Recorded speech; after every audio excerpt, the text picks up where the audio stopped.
Price recently published its 14th annual Parents, Kids, and Money Survey. And here to talk with me about that is Roger Young from Rowe Price. Roger, welcome. Thanks for having me. It's great to be here. It's a pleasure to chat with you again. And we're eager to have you walk us through the results of the Parents, Kids, and Money Survey. Wonderful. Yeah, actually 14th annual. We've been doing this for a long time, from actually before I was with the company. But we decided this year, there was so much interest in cryptocurrency and other topics that we specifically asked about it. The way the survey works, we ask parents questions, and we also ask similar questions to one of their children, age 8 to 14. And so we asked about attitudes about cryptocurrency. And if you were to invest money, would you put money into that versus more traditional investments? And is it prompting conversations? A lot of the survey results over the years have been about conversations with kids about money. And so we found some encouraging things and also some things that were maybe a little bit of a concern. On the good side, a lot of parents told us that cryptocurrency was spurring these conversations about money with their kids. So that's great. I mean, our results over the years have shown that having weekly conversations about money tends to be a predictor for better outcomes in terms of the kids being more confident about money and having good money habits as they get older. So that's great. The concern, though, is only about half of the parents in our survey are saying that they're talking to the kids about the risks of cryptocurrency. And I know, this is a show about cryptocurrency. Obviously, a lot of people watching are going to have favorable views of crypto. But I think no matter what you think of it, you would have to acknowledge there are risks of cryptocurrencies, right? They are speculative in nature, or they have been. There are certainly questions about how to value cryptocurrency. There's been a lot of volatility. As we sit here today, there's been a tremendous amount of volatility even in recent weeks and this year in a lot of the big names in crypto. So we're trying to, through our press release and our communications on it, we're trying to suggest to parents have these conversations about risk as well, and make sure that there's a good understanding of investments from a broad perspective in terms of fundamentals of investing and things other than crypto, which is maybe the hot thing right now. Right. I was surprised. One of the findings is that 32% say that their kids are actively trading crypto already. That I wonder if that's a surprise to the parents, but also maybe kids are learning firsthand about the risks associated with crypto by virtue of their trading. It's a plus and a minus, right? If the kids have some money that they're not counting on for other things, we've long found with this survey, again, giving kids some experience with money and letting them see, the effects of their choices, whether it's saving versus spending, and maybe that was a mistake to spend money on this. I wish I hadn't done that. Well, when you're talking a little bit of money early in life, that's recoverable. And maybe similarly, it's recoverable if a kid is putting a little bit of money into crypto and it goes down 70% or what have you. That's a learning experience. What we would worry about is if the parents and kids are putting a lot of money into crypto that they can't afford to lose, or they're counting on it for major financial goals that they probably ought to take a more fundamental approach to. We've found, again, in other surveys that kids, whether directly or indirectly, learn from the parents and, kind of follow in the footsteps with the parents. So when parents say things like, they're counting on crypto to make up shortfalls that they've had in savings rate over the course of their lifetime, that's a little bit of a concern to us. Yeah. So pluses and minuses. Yeah, that last one makes it sound like it's a scratch ticket or a Powerball a little bit, right? Yes. Yeah. It's speculative, or you could also say gambling to some extent. And again, not all of these investments are necessarily gambling. There's some investment aspect to it, and there is some value. It's just hard to know what that value is sometimes. Yeah, we talked about kids investing in crypto. In some cases, you discovered that parents are investing in crypto as well, and perhaps maybe understand the risks of investing in this asset class. It's interesting. I think, some of the survey results suggest that they appreciate the risks. A lot of the parents said, we do think it's potentially a bubble. We think, it could burst. We think there are some risks involved. Some people, agreed with the statement. We think it's a short-term fad. Even with that, though, the parents were having the conversations, and in some cases, doing the investing, or letting their kids invest in it. So it's funny. I've read a number of things recently by people who are very experienced, knowledgeable financial professionals saying, I know this wasn't my style of investing, and I know I was concerned about, how you value it and all of that, but I couldn't help myself. I went ahead and I put some money into crypto, and I lost 70%. And I said, I knew I shouldn't be doing this, but I do it. And there's kind of this fear of missing out, this psychology to it. Another expert said, I know that there are scammers out there, but I got scammed and I lost my crypto. So it's hard. It's hard for professionals to, have a clear head when things are moving in unusual directions. So it's even harder for parents. And then I'd say even harder still for kids, right? Kids maybe overestimate how much they know about things. And so as parents, we have a responsibility to rein them in a little bit, let them know the facts, explain things as best we can, or acknowledge when we don't have all the answers, and encourage them to do their research. Yeah. When you talk about being overconfident, one of the survey findings is this notion that disconcertingly kids believe that crypto is the future of investing. And that may be because of what social media, Twitter, Telegram, right there, exposed to all these folks who are promoting the possibility of crypto being the future of investing. Talk more about that. Yeah, well, two aspects of that, right?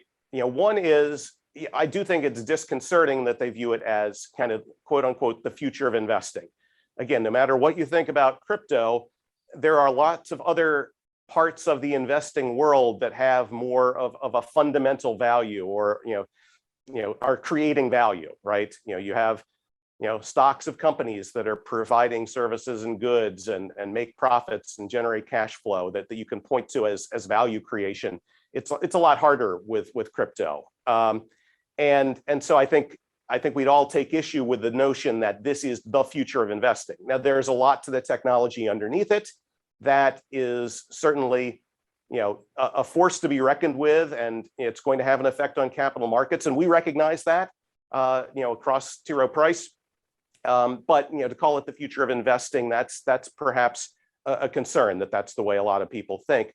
The second part you mentioned was about the social media aspect, and so we asked our kids in this survey, who do they rely on for advice about investing and about money matters? And overwhelmingly, they do say their parents, which is great. We split up the results though, with the younger kids, kind of the 8 to 11 versus 12 to 14 ish age groups, and that older half of the folks in the survey, they tended to rely increasingly on social media. Still relying a lot on parents, but I think the number was about 40% of kids ages 11 to 14 said that they turn to social media for advice on money matters. And again, that's not inherently good or bad, but yes, when we see influencers out there, famous people saying that you need to go after crypto and be bold and all of that, it's a voice that as parents we need to make sure our kids put in the proper perspective. Yeah. So given that trend, T. Rowe Price, you've launched many years ago, moneyconfidentkids.com. What advice do you have for parents in terms of how they should approach or talk to their children, not only about crypto, but about investing and money in general? What's the actionable advice there? Well, I think, taking advantage of the resources you have, and Money Confident Kids is definitely one of those resources. I think where our site is, somewhat unique is, it does go into investing a little bit more than maybe some other sources. So, in a world where, kids are thinking about and talking about and even investing in crypto, going back to principles with a source like ours can be very, very valuable.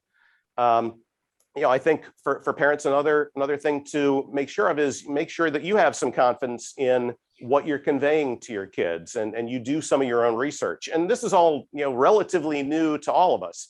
And again, I'm a financial professional. I don't claim to have all the answers on crypto or know everything about it, but I have talked a little bit with my kids, particularly the one who would probably be voted most likely to invest in crypto. And given them some caveats. My wife is even more forthcoming about concerns about things like this. So I think having those conversations with your spouse, with your kids, taking advantage of everyday opportunities. We talk about things like if you're in the store together, talking about sales prices, or at a restaurant, talk about tipping, or if you physically go to a bank for some reason, that's a nice opportunity to bring the kids along. So it doesn't all have to be kind of a website-based or education-based approach to having these conversations with your kids. Take advantage of all the opportunities that naturally come out. Mm. And I think in terms of the discussions that parents might have with their children, this notion about, you mentioned earlier, about the basic principles of investing, that there is the greater the risk, maybe the greater the reward, and crypto being an example of perhaps something that carries a lot of risk, being at the top of the investment pyramid, perhaps. How important is it that parents have a grasp of, you mentioned that they ought to be confident about these topics. So oftentimes parents aren't confident necessarily about investment topics. What advice do you have for them? Sure. I think, there's definitely a correlation between, your level of confidence in your own money situation and knowledge as a parent, and how much you're willing to talk to your kids about things. So, there are just a tremendous number of resources out there. And, we have a lot of them at Rowe Price. We provide a lot of educational material, for the kids, with money confident kids, but also, for investors and, people considering our services. So, I don't want to say that Rowe Price is the only place you can go for these things. You do want to be careful to go to reputable sources. Worst case, you go to government sites, and, things like the FTC gives a lot of good caveats about, a variety of financial factors in your life. If debt's a concern, for example, they're very good at helping people understand, risks of debt, and risks of being scammed, and all of that type of thing. So lots of places people can go. And yes, I do think that, as you said, that pyramid of investing and the fundamentals. And, if you can find yourself able to explain to your kid, why is it that stocks can make you money? Again, there's an underlying company that sells a product that makes profits, that generates cash. Why can bonds make you money? Well, you're loaning money to them, just like the bank might loan you money, and there's interest involved with that.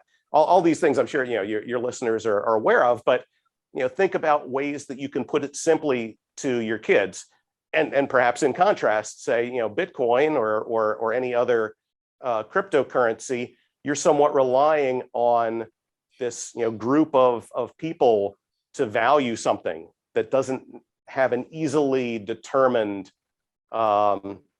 intrinsic value. We as professionals have a hard time figuring out what that value would be. So as an individual, you might have a hard time too. So yes, comparing and contrasting those things. And again, you don't have to be perfect as a parent to have these conversations, but have the conversations. And if your kid asks you a question that you find it hard to answer, well, do some more research and follow up. Yeah. So there were some other highlights from the survey having to do with single income households and what you described as the she session. Care to outline some of those findings? Yeah, I think with the pandemic, there were a lot of households that kind of newly became single income households. And, as you might expect, those households tend to have a lot less confidence about their financial situation, a lot less confidence in their ability to have those conversations. And it just becomes a more uncomfortable conversation when things are tighter. That's natural. But we would caution parents, don't forget about having the conversations. kids pick up on when there's stress. They might know more than you've let on if there's financial stress. We found that in a number of these surveys. The she session aspect of it is that women are a lot more likely than men to be experiencing that and to be seeking changes in their work situation, to be looking more for remote work.